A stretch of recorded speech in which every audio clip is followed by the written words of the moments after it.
अस्सलाम वालेकुम व्यूअर्स, कैसे हैं आप? उम्मीद है कि आप खैरियत से होंगे।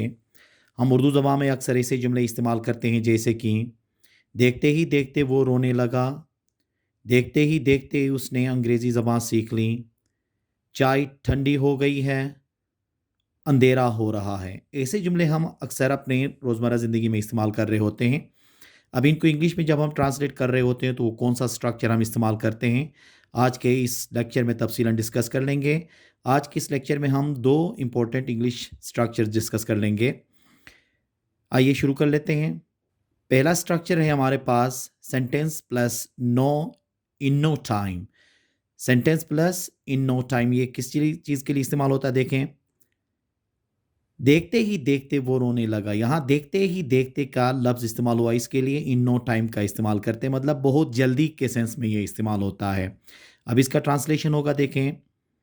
ही started crying in no time. He started crying in no time. देखते ही देखते वो रोने लगा। इसी तरह देखें, देखते ही देखते उसने अंग्रेज़ी ज़बान सीख ली। देखते ही देखते उसने अंग्रेज़ी ज़बान सीख ली।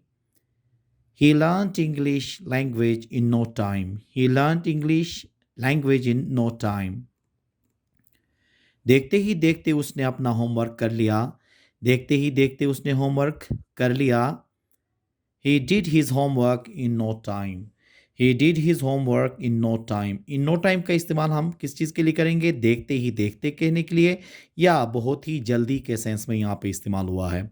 दूसरा स्ट्रक्चर है हमारा subject plus helping verb plus gate plus other words. ये कैसे जुमलों के लिए इस्तेमाल होगा देखें। जैसे कि चाय ठंडी हो गई है, मतलब ये एक ऐसे स्टेट के लिए इस्तेमाल होता है जो पहले से चेंजिंग जिसके अंदर आ रही हो, ठीक है।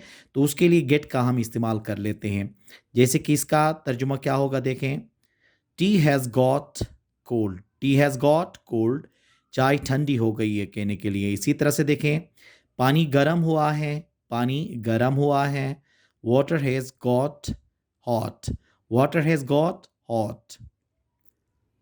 गर्मी हो रही है। गर्मी हो रही है, इसके लिए इस्तेमाल होगा इट इज़ गेटिंग हॉट।